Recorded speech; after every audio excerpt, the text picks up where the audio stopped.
My first nightly stop, after returning to Alice, is spent exploring Stanley Chasm. Then it's west again to Ormiston Gorge for some more hikes. 3 days exploring beautiful Glen Station before more camping and hiking at Redbank Gorge, Palm Valley in the Finke National Park, and then Lawrence Gorge in the Owen Springs National Park. Stanley Chasm is best visited at midday. However, then it gets very busy with lots of tourist coaches. It has a pleasant but small camping area and a nice cafe. I'm now in the West MacDonnell Ranges. I've spent the night in Stanley Chasm, which was quite spectacular. Very, very tall red cliffs with a very narrow sandy passage through it. So later on today I'm heading off to Ormiston Gorge, and then the day after to Glen Station. So the scenery's still spectacular. It's a beautiful morning, it's fresh, and there's no flies.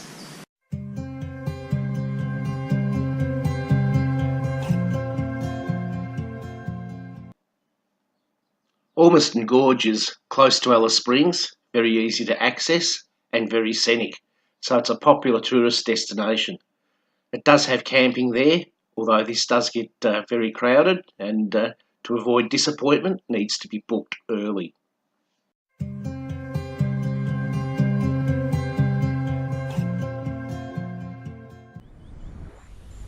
I'm walking along the rim of Ormiston Gorge, and hopefully behind me you can see that the views are absolutely stunning. It's like all of these places, we run out of words like magnificent and spectacular and amazing, but it's relatively a cool day. My mate the flies haven't been as interested in accompanying me on this walk, which is a blessed relief. So I'm going to walk a little bit further around the top of the gorge, then descend back down into it and come back along the bottom of the gorge. But again, absolutely stunning scenery. So they're operating helicopter flights through the gorge, and I would say that they would be absolutely magnificent. I might go check those out a little bit later on today.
Glen Station on the West MacDonnell Ranges, and this is Glen Gorge.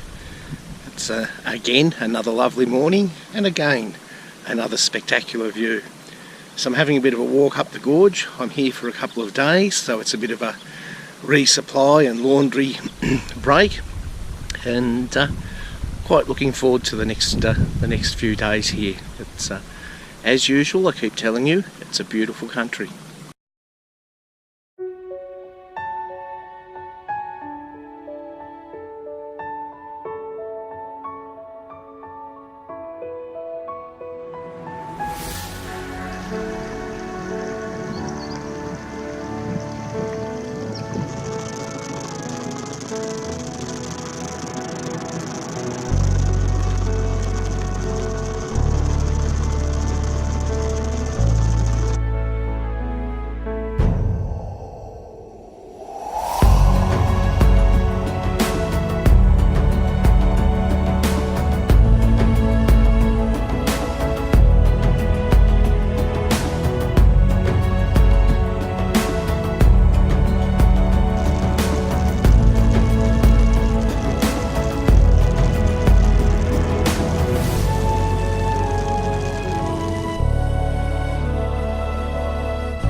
I'm in Gosse Bluff, or Tornala, a comet impact crater on my way to Palm Valley. I spent the night at Red Bank Gorge. Again, another glorious morning.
Virtually all of these sites in the West MacDonnell Ranges are very easy to access, all on sealed roads, and don't really offer any four-wheel driving opportunities. However, the Finke Gorge National Park offers some fantastic four-wheel drive experiences. It's one of the last parks to open, generally after the wet, because it's far more dependent on the weather.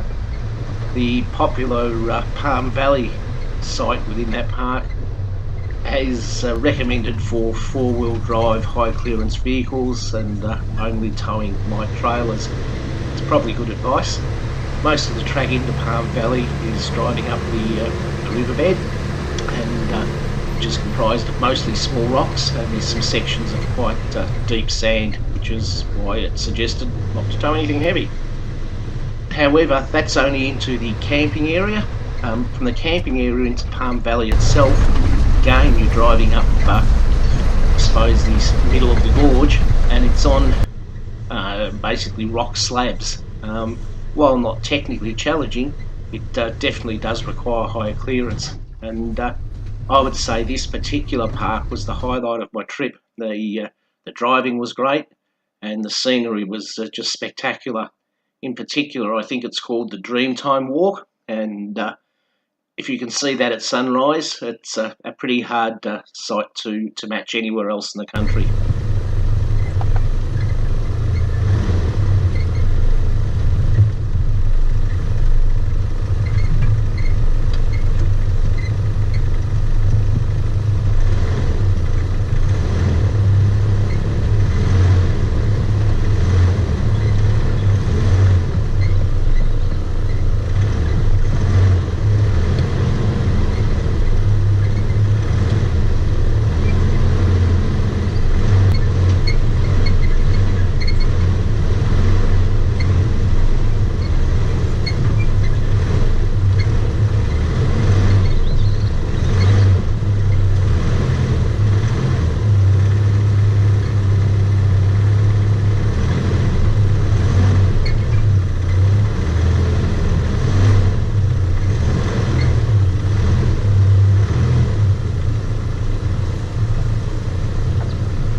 This is the drive in from the camping area into Palm Valley itself. As I said, it basically follows the floor of the gorge, and while there's a few sections of formed track, most of it's along the floor of the gorge, along rock shelves or presumably ancient lava flows. It doesn't look that rough in the video, and as I said before, perhaps not technically challenging, but it certainly does require some good clearance in some areas, which is why it's limited to all-wheel drives. Very enjoyable drive in, and you pass through some quite spectacular scenery. Palm Valley itself has a couple of walks, and it's unique in that the palms are a very ancient species of palm, and that's about the only place they grow in this particular valley, and it's definitely worth seeing. Again, overall, the entire park is an actual stunning place, and probably because of the four-wheel drive requirements, it's not as inundated with tourists as some of the places in the West MacDonnell Ranges are.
I just had to stop and show you this view.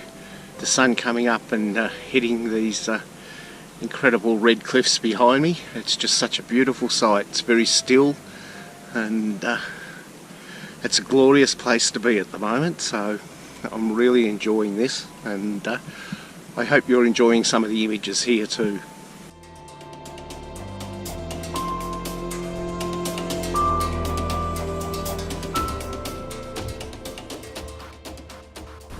I've climbed up on one of the rocky outcrops, and the view's just spectacular. Unfortunately, the camera just doesn't do it justice at this time of the morning, and it's just absolutely magnificent. So I'll try and have a bit of a walk round and give you an idea of some of the incredible vistas that are here. So it's probably going to shake a bit, but we'll see how we go.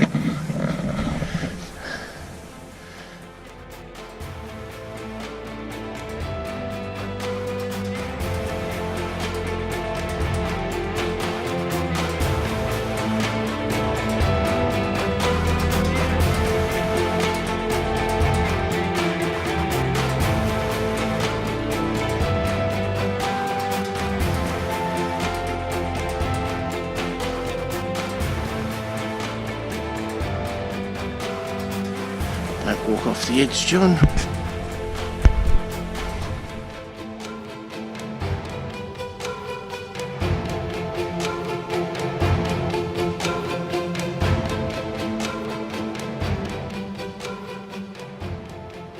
Absolutely magnificent.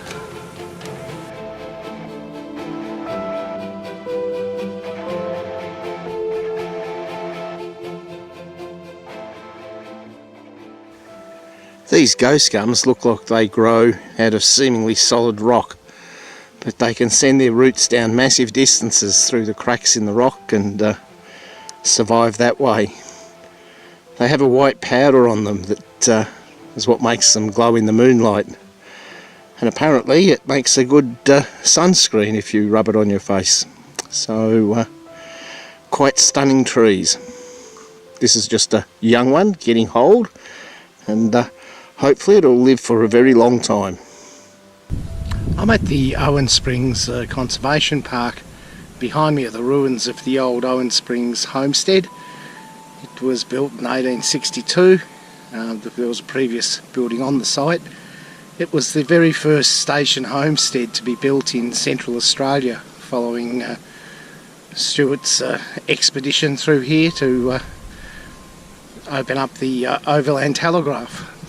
So it's got quite a bit of history, and I'm enjoying my drive through the reserve and heading towards Lawrence Gorge, where I'll camp for the night. It's certainly interesting country.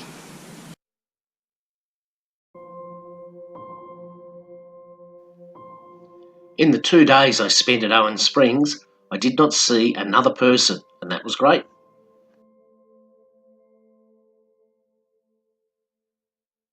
I'm on the old Owen Springs station, which is now a conservation park since, 2003 or something like that. So I'm at my campsite for the night. Unfortunately, it's called Haunted Tree Ball. Apparently, whenever they camped here, the cattle always got spooked and could never be settled down. So I hope I get a better night's sleep than the cattle. And tomorrow I'll make my way out of the gorge and back to Alice Springs for a resupply before I head north. So it's very hot.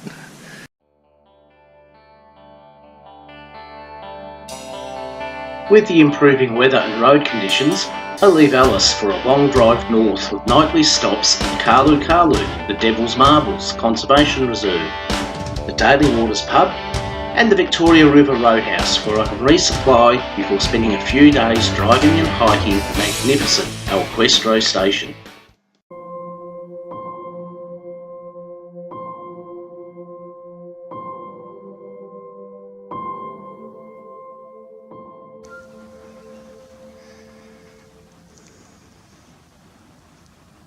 The Bradshaw Walk runs from almost the centre of Alice Springs out to the old Telegraph station.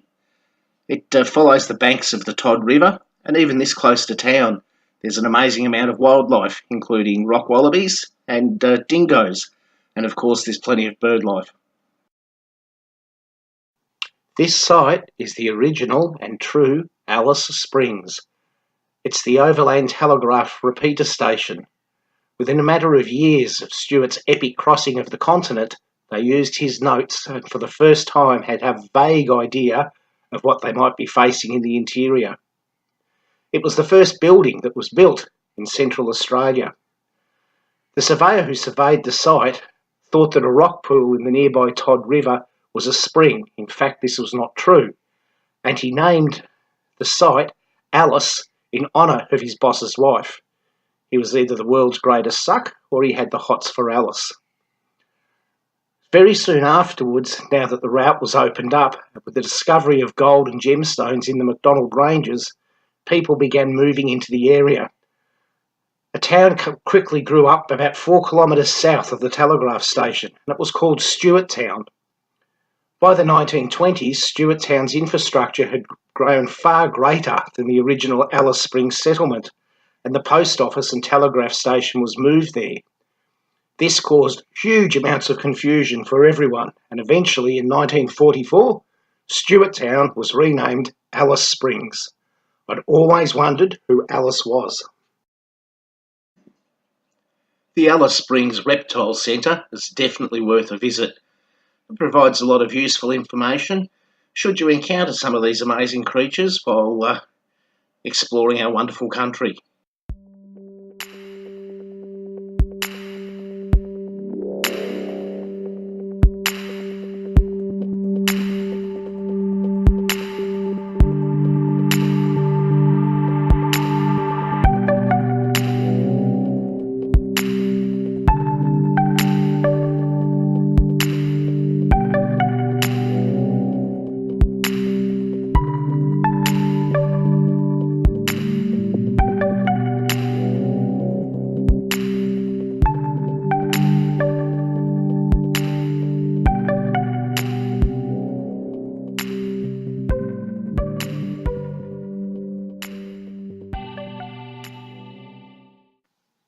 The Tropic of Capricorn marker at 23.447 degrees south. This is the angle that the Earth is tilted over from its orbit, and it basically means that you get 12 hours a day and 12 hours a night. The true impact on the weather is not felt until you get a little bit further north, and it also lines up in the southern hemisphere with the constellation of Capricorn, the goat. The Devil's Marbles is about 412 kilometres north of Alice Springs along the Stuart Highway. And if you look at a map, it's an obvious stopover place, and that was my mistake. I had visions of spending a night there, doing some photography, and perhaps sending the drone up at sunrise to get some spectacular images of the sun rising over the Devil's Marbles. When I mentioned this to an acquaintance, he gave me a strange look and said, "You won't be on your own." Anyway, I got there relatively early, and he was right. There was probably about 20 caravans there by the time I got there in the very early afternoon. I still had hopes that I might be able to find a quiet location to do some filming. However, as the afternoon wore on, it became like a plague from biblical Egypt, with thousands of caravans continually turning in and occupying every square metre of space that was available. So, needless to say, I didn't actually get my drone shots, and one of the vans parked so close to me I couldn't even open the doors of my trailer. Daly Waters is the iconic place to stop travelling north along the Stuart Highway. Every night the local population of 10 expands to about 700 in the tourist season, so you need to book if you want to stay there.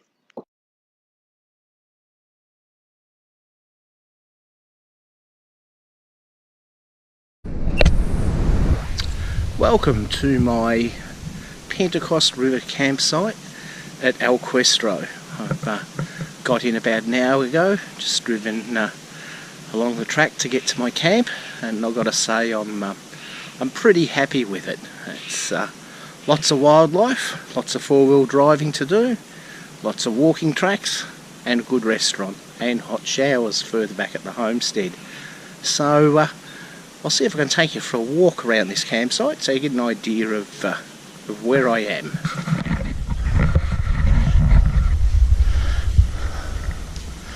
So here we have palm tree thingies. That tells me I'm in a tropical place.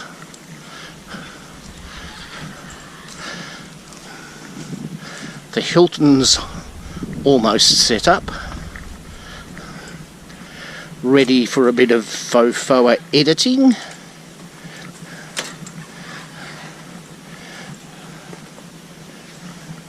The Pentecost River.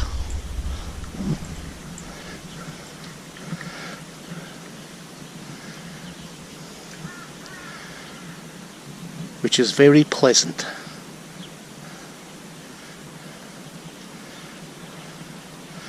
I have my fireplace all ready for tonight. More palm tree thingies. However, the planned quick dip and a scrub may have to be done at the homestead, I think. So I hope you enjoyed that. I certainly am.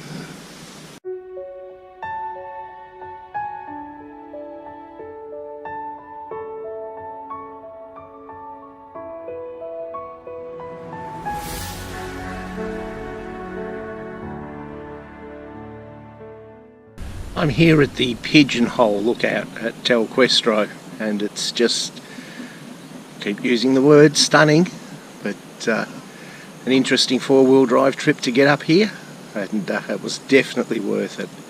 It's just absolutely beautiful. So there's a few more to get to yet, and the day's still young.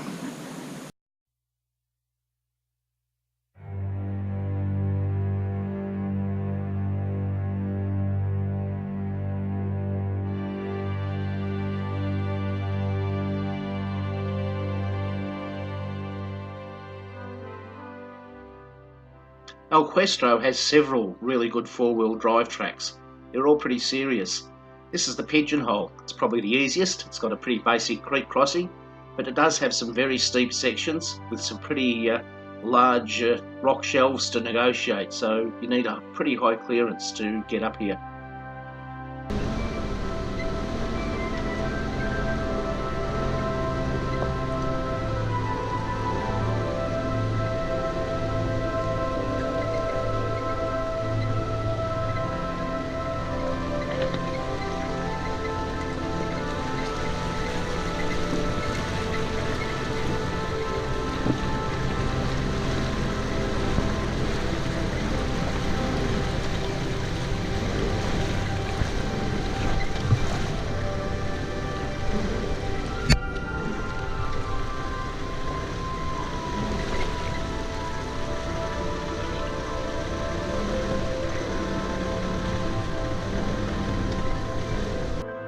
The other four-wheel drive tracks at El Questro require a very long river crossing that surfaces boulders bigger than basketballs.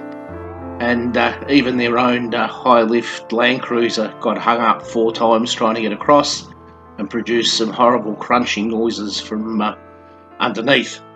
While that's not the main problem, is once you get across, the destination is Exploration Gorge, which really the only way to see that is from the water, and the other destinations a look at.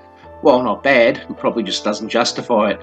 For that reason, I elected to take one of their tours, which included a boat cruise up Explosion Gorge, and that was well worth it. And it was their Land Cruiser that crunched its undercarriage getting across the water crossing, and not mine.